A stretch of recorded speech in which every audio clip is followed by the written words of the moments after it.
Assalamualaikum warahmatullahi wabarakatuh. Nama saya Milin Moha, dari jurusan Biologi dan Prodi Biologi. Pada mata kuliah ini saya akan membahas sumber-sumber daya pangan. Nah, ekosistem daratan sebagai sumber pangan. Sesuai dengan namanya, ekosistem darat merupakan ekosistem yang berada di daratan, di wilayah daratan. Sehingga ekosistem darat ini merupakan kehidupan makhluk hidup dan lingkungannya yang ada di wilayah darat. Nah, ini gambar di samping adalah contoh dari sumber daya pangan daratan.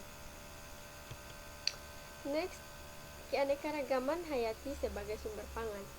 Pangan merupakan salah satu kebutuhan pokok untuk seluruh makhluk hidup agar terus bertahan.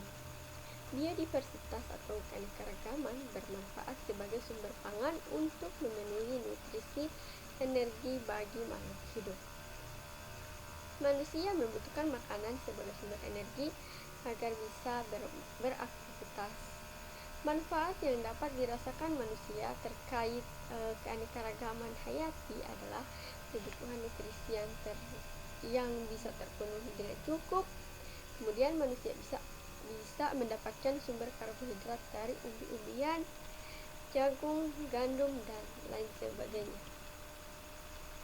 Ekosistem pekarangan atau kebun gigi. Pekarangan atau kebun gigi merupakan tempat atau lahan di sekitar halaman rumah yang bisa luas, bisa sempit, tergantung dari lahannya. Ekosistem pekarangan dapat meningkatkan pemenuhan gizi mikro pada keluarga. Ekosistem akuatik sebagai sumber pangan. Ekosistem akuatik ialah ekosistem yang mayoritas terdiri dari air menjadi habitat makhluk hidup. Jadi ekosistem akuatik sebagai sumber pangan itu dapat dimanfaatkan oleh makhluk hidup yang ada di darat juga. Contohnya seperti ikan kita dapat dari laut. Dan kemudian pangan lokal dan tradisional. Pangan lokal adalah makanan yang dikonsumsi oleh masyarakat setempat sesuai dengan potensi dan kearifan lokal. Pangan lokal merupakan produk pangan yang telah lama diproduksi, berkembang dan dikonsumsi di suatu daerah atau di suatu kelompok masyarakat lokal tertentu.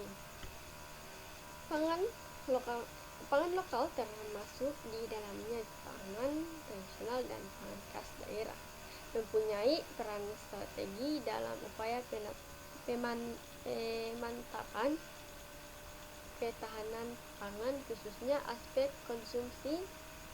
Dalam hal ini, penganekaragaman di daerah karena bahan baku pangan tersebut tersedia secara spesifik lokasi. Nah, kemudian di sini kami turun ke pasar sentral kota Gorontalo. Di situ kami mewawancarai beberapa penjual dari bahan pangan.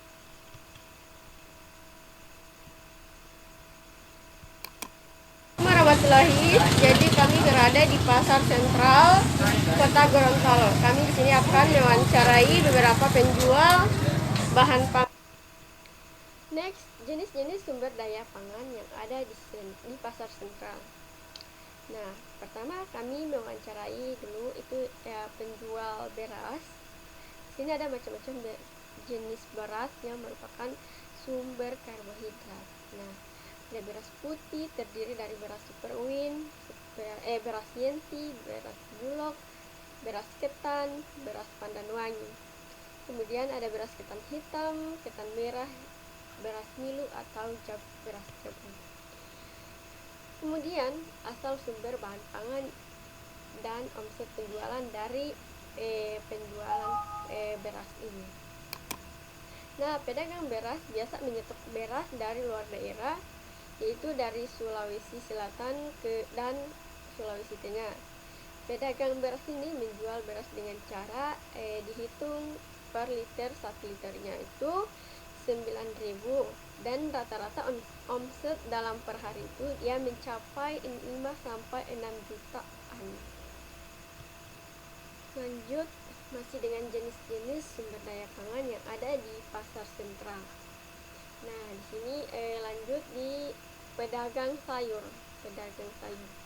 Berbagai macam sayuran yang merupakan sumber serat dan vitamin. Ada lumayan banyak yang dijual di pasar sentral ini.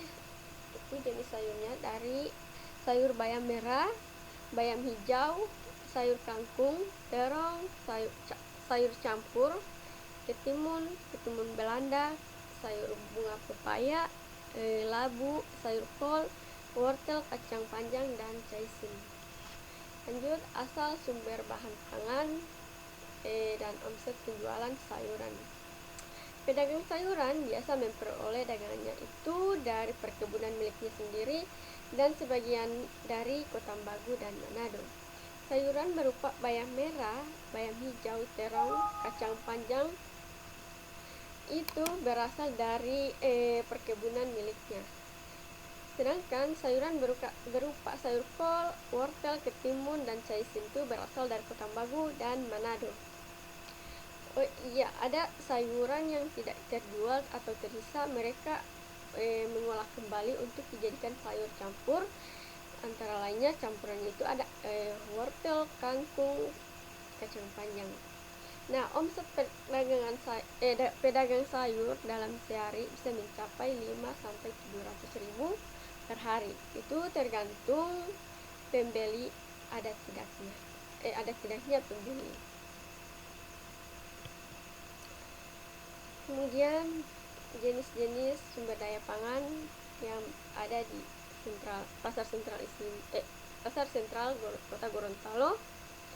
Ini rempah-rempah. Nah, pada pedagang rempah-rempah ini mereka menjual rempah-rempah basah dan kering. Rempah-rempah ini juga dia sebagai sumber berbagai nutrisi. Nah, di sini ada rempah-rempah basah, ada bawang merah, bawang putih, dan cabai merah. Kemudian ada tomat juga, karena di sini tidak sempat tertulis. Kemudian rempah-rempah kering ada lada putih, kemiri, cengkeh, pala, jintan, dan ketumbar. Asal sumber bahan pangan dan omset penjualan rempah-rempah itu, pedagang rempah-rempah biasa memperoleh dagangannya dari perkebunannya sendiri dan sebagian dari Manado. Cabai merah dan tomat mereka peroleh dari kebun mereka sendiri, sedangkan rempah-rempah berupa bawang merah dan bawang putih, lada putih, kemiri, cengkeh, pala, jintan, dan ketumbar itu diperoleh dari Manado. Omset pedagang rempah-rempah dalam sehari bisa mencapai 7 sampai 900 per hari, tergantung banyak dan tidaknya pembeli.